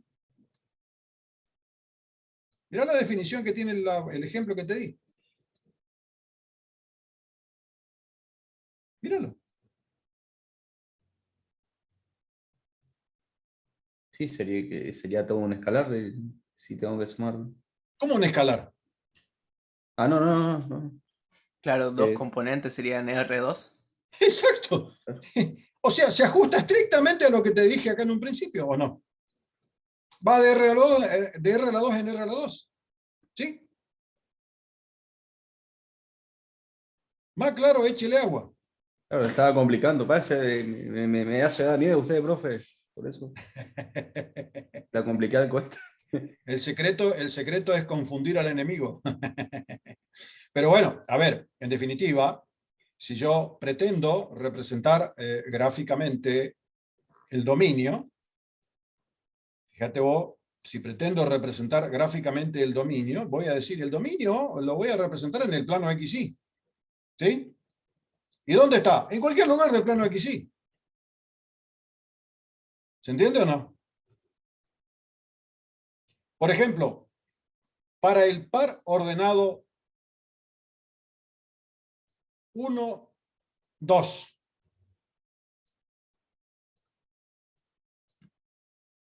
¿Sí? ¿Cuál es la imagen que tengo?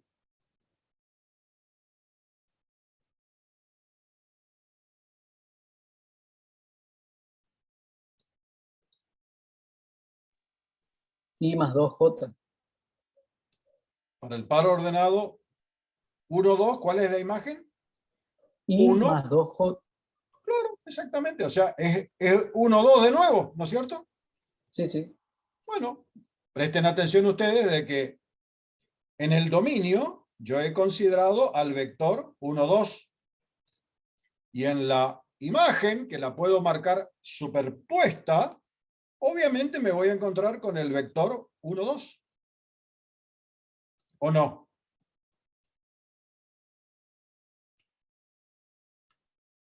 Este vector es el vector dominio. Y este vector que está acá es el vector imagen para este vector del dominio, ¿o no?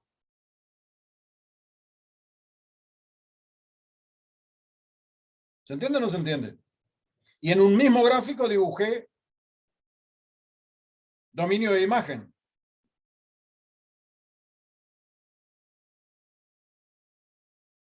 ¿No es cierto? Si querías, lo podría haber hecho yo en un gráfico por separado. Si quería. En realidad, la naturaleza del ejemplo no es tan compleja, pero si esto que está acá es X y esto que está acá es Y, este que está acá es el par ordenado, 1, 2, o el vector 1, 2, y por acá, como mi campo escalar F tiene dos componentes, una componente F1 y una componente F2, observo que la componente F1 es igual a X y la componente F2 es igual a Y de nuevo, por lo tanto, en términos gráficos, por acá yo tendré la componente, la parte F1 y la parte F2, y obviamente para el par 1, 2 tengo asignado el vector de nuevo 1, 2.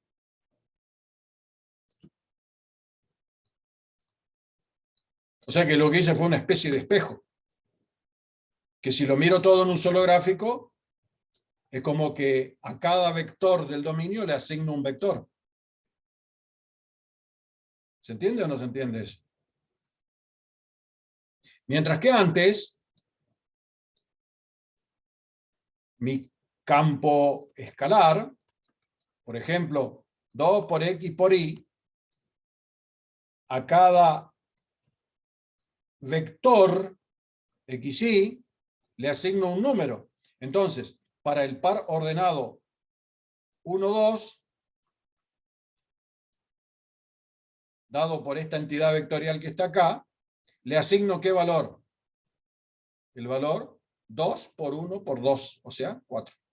El escalar 4.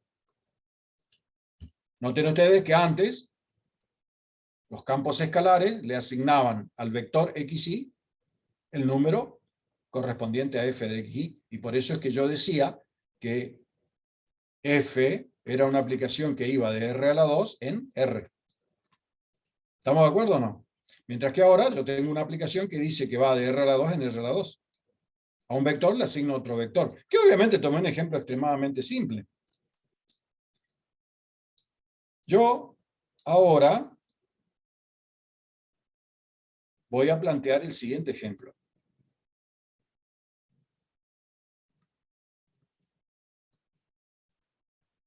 F de xy igual a, mirá lo que escribo, x, y, igual que el caso anterior, pero todo eso está dividido por un escalar de la forma x al cuadrado más y al cuadrado raíz cuadrada. O bien, si lo querés escribir de esta manera,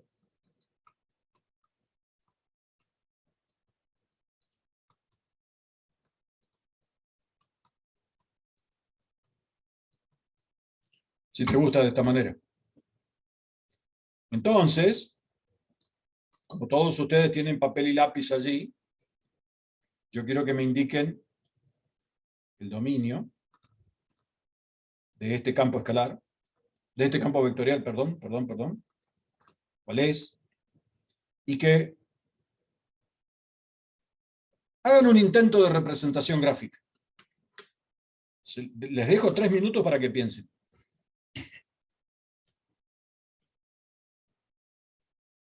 Hagan bosquejos en sus papeles ahí. 3 minutos, tómense.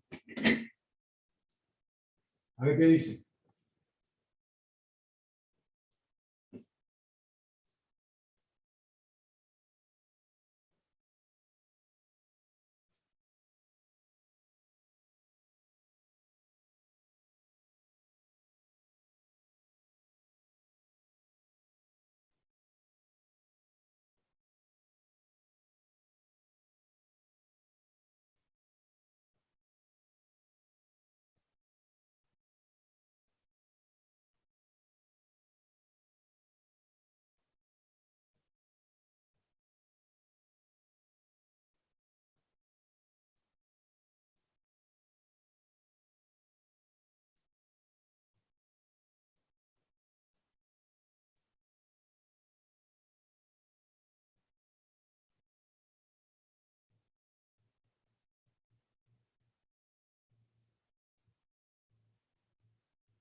Ururururu, volví.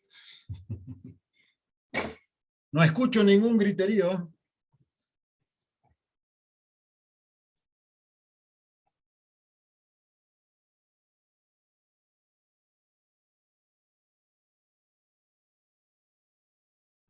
¿Qué tienen para decirme? ¿El dominio puede ser los reales cuadrados excepto el par 00? Efectivamente, usted tiene razón. Eso es evidente por la forma de definir, ¿no es cierto? En razón de que no puedo tomar el origen. O sea que en el origen de coordenadas no está definido la función vectorial o el campo de vectores. ¿Sí? En el dominio no está definido. ¿Eso queda claro? Y Bueno, ¿qué más tienen para decir? la aplicación de la función esa nos da un vector unitario. Efectivamente, por la naturaleza formal en que yo he planteado, en donde para cada vector que forma parte del dominio, le aplico su unitario. O sea que a este vector lo continúo en su unitario. ¿Se entiende o no se entiende? Entonces, si tomo un punto del dominio acá, ¿qué tengo? Este unitario. Si tomo un punto del dominio que está acá, tengo este unitario. Si tomo un punto del dominio acá, tengo este unitario. Si tomo un punto del dominio acá, tengo este unitario. Y así sucesivamente. ¿O no? Sobre la dirección del vector del dominio. Claro. Y sí, porque si vos tomás un cierto X y un cierto Y dados, acá, te planteas tu XY, entonces acá tenés tu unitario. ¿No es cierto?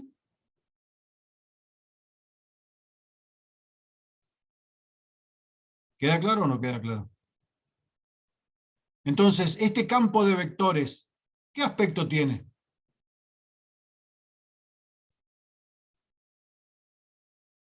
Tiene un Esférico. aspecto de como que se quiere escapar del origen, ¿no es cierto?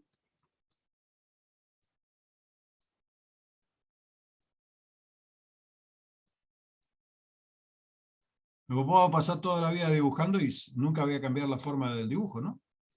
¿Se entiende o no se entiende? ¿Puede ser o no?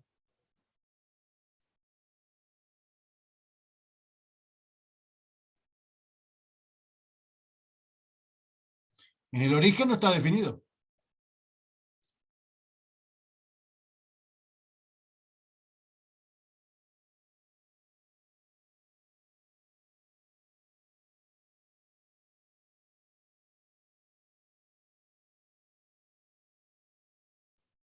¿Preguntas?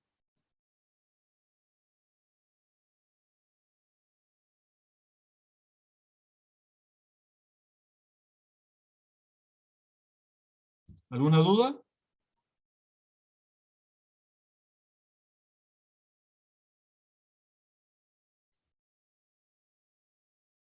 ¿Qué pasó?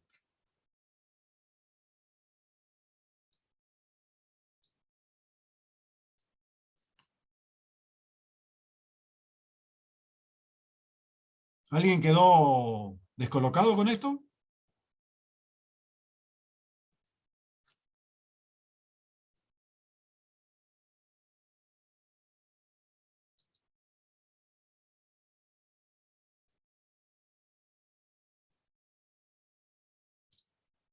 ¿Quedó claro o no?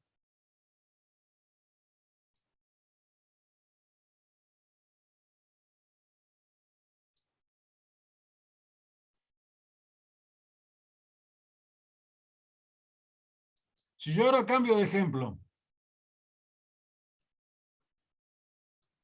y planteo este campo,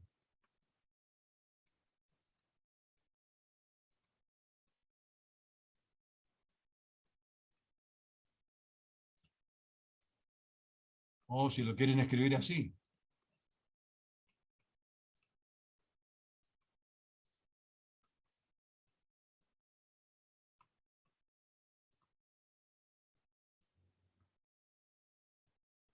¿Qué tienen para decirme del dominio de este campo?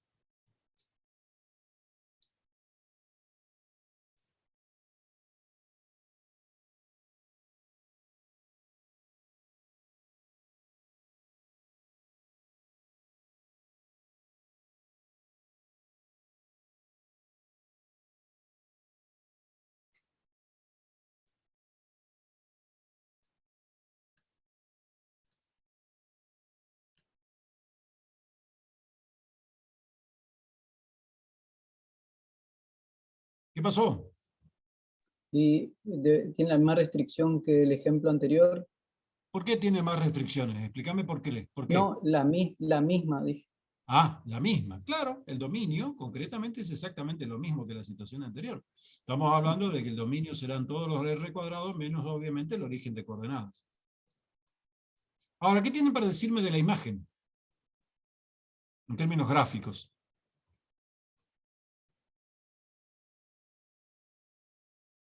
Fíjense que yo no cambié mucho, ¿eh?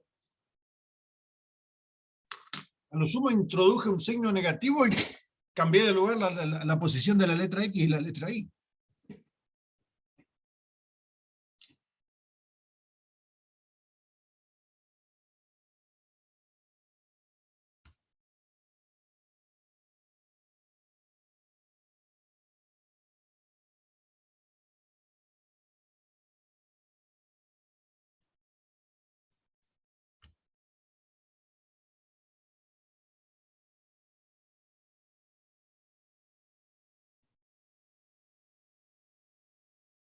¿Qué pasa con la norma del campo en cualquier lugar?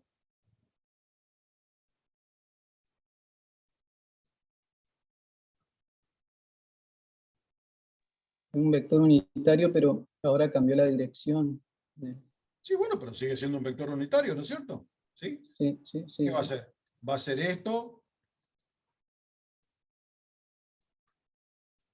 cuadrado más esto cuadrado, raíz cuadrada, ¿no es cierto? Y esto va a ser simplemente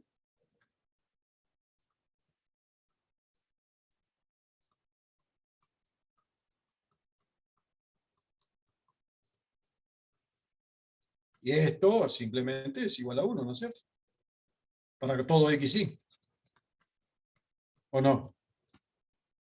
Ahora, si lo miro en términos de una supuesta representación gráfica, que es lo que estoy pidiendo,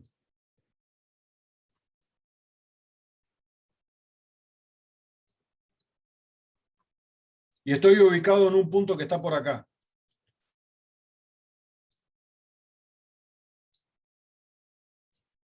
¿cómo es la representación vectorial allí? ¿Cuánto vale X acá? Y vale algo. ¿Cuánto vale Y acá? ¿Vale? 0. ¿No es cierto? ¿Cuánto vale la componente horizontal del campo?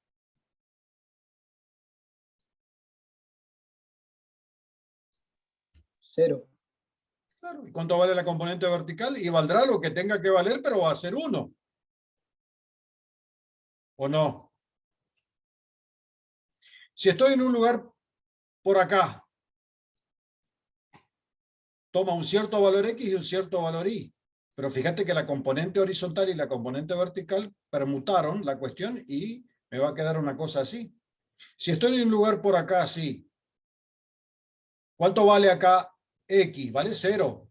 ¿Cuánto vale Y? Vale algo. ¿Cuánto vale la componente horizontal? Y acá la componente horizontal será lo que corresponda al valor Y, pero cambiado de signo. O sea que va a ser un vector unitario para allá, ¿o no? ¿No me va a construir una representación gráfica de esta naturaleza del problema este?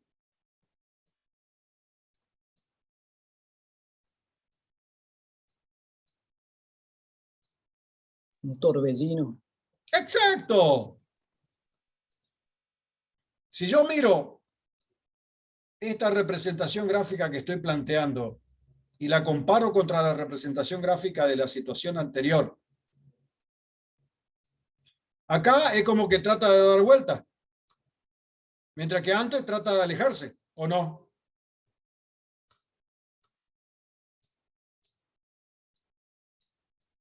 ¿No pasa eso? Sí, Bueno, imagínense de que este campo vectorial fuese una representación de fuerzas. Alguien diría que un objeto de prueba arrojado en la primera situación, ¿qué trata de hacer? Alejarse del origen de coordenada. Mientras que un objeto arrojado en la segunda situación, ¿qué trata de hacer? ¿Trata de girar o no?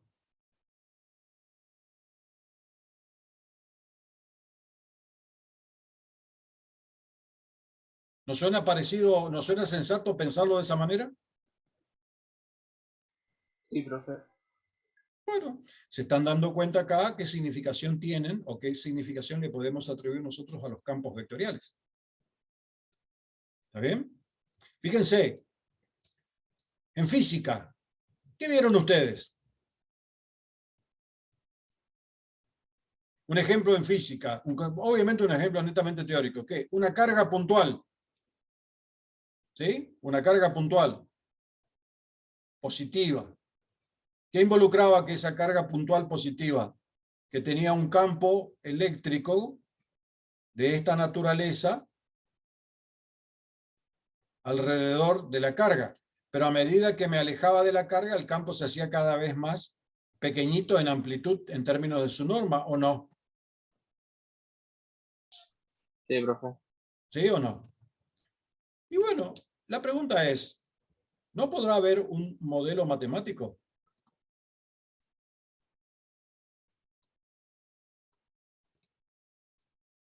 que describa la situación como la estamos intentando describir alrededor del XY en términos bidimensionales de mi problema y no tridimensionales, y pensar que la carga está en el origen de coordenadas? Entonces yo tengo un campo de fuerza que rodea mi carga, un campo de fuerza que rodea mi carga, que obviamente dependen de X y de Y, de modo tal de que en un punto dado, la magnitud de la fuerza es proporcional a un factor e inversamente proporcional al cuadrado de la distancia que me rodea, ¿o no? ¿Se entiende lo que quiero decir? Que era la definición sí. formal del problema del campo eléctrico, ¿sí? Es más, ustedes lo llamaban campo E, así, si no me equivoco. E utilizaban. ¿Se entiende o no se entiende? ¿Sí? ¿Queda claro? A modo de ejemplo. Simplemente. Claro, sí, profe. Yo hago otra pregunta, a modo de una cuestión del tipo descriptivo.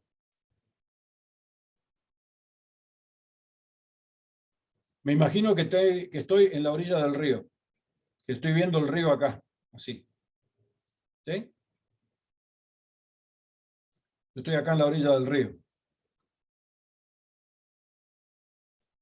El río fluye en una determinada dirección.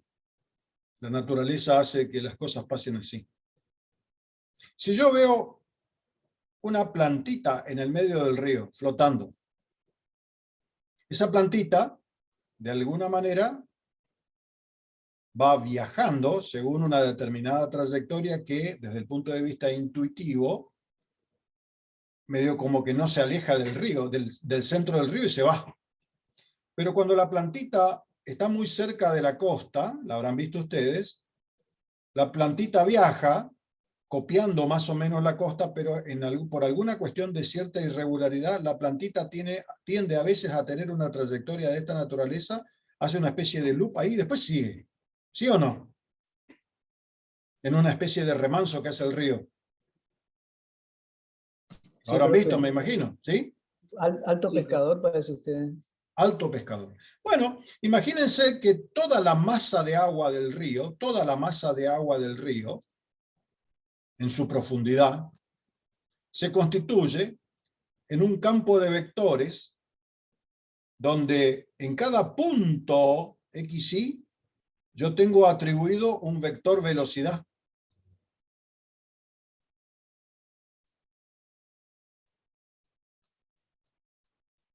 que de acuerdo a las irregularidades del río, ese vector velocidad tendrá la forma que tenga. Entonces, un objeto que viene navegando por el río, según su trayectoria dada, se va a encontrar con que se ve afectado por las distintas velocidades y va adquiriendo las velocidades correspondientes al lugar donde toca. El campo de velocidades es inamovible mientras las condiciones del río no cambien, ¿no es cierto? ¿Sí? Siempre y cuando la pendiente y la cantidad de agua que circula por el río no cambie, eso yo tendré una determinada condición de velocidad. Y cada vez que un camalote pase por un punto determinado, adquirirá las características de velocidad que tiene en ese lugar. De modo tal de que hasta a veces, de acuerdo a las condiciones, ese camalote viaja haciendo una especie de rolido allí, ¿no es cierto? ¿Se entiende o no se entiende?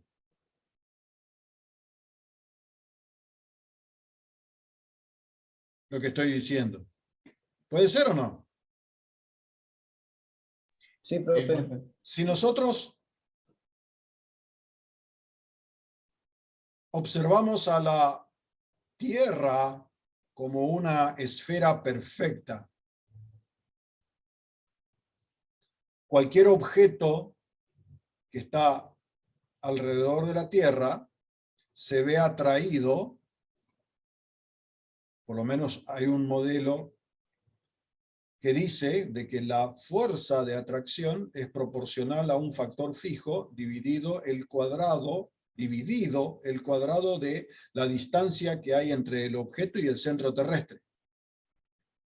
De modo tal que mientras más cercano sea el objeto, mayor será la fuerza de atracción. Entonces yo me puedo imaginar que alrededor de la Tierra hay un cúmulo gigantesco de vectores, todos apuntando al centro terrestre, de magnitud o norma variable, al punto tal de que si estoy muy alejado, la magnitud del vector es pequeñita, y si estoy muy cerca, la magnitud del vector es grandecita. ¿Se entiende o no se entiende lo que estoy diciendo? O sea que yo puedo describir a la fuerza de atracción gravitatoria mediante algún modelo que me lo representa un campo de vectores, tridimensional, por supuesto. ¿Está bien? ¿Se entendió eso o no?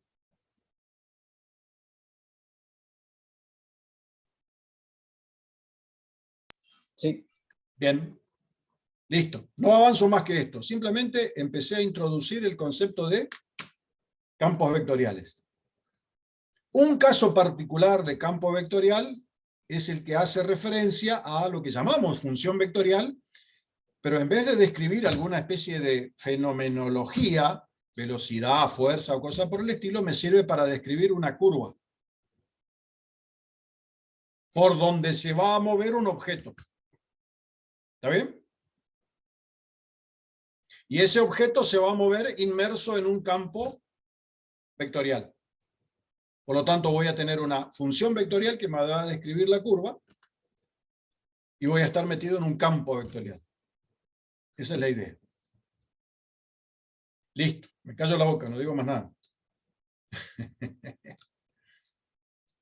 ¿Preguntas, consideraciones? Mira que hablamos mucho hoy, ¿eh? Bien, gente. Nos vemos la clase que viene. Bueno, Gracias, profe. profe. ¿Te salió bien la grabación? ¿Quedó todo más o menos bien? Sí, perfecto. Bueno, ¿listo? 10 puntos entonces. Listo, profe. Gracias. Hecho. Nos vemos. Hasta luego. Hasta luego, Chao, chao. profe. Chao, chao. Hasta luego, profe.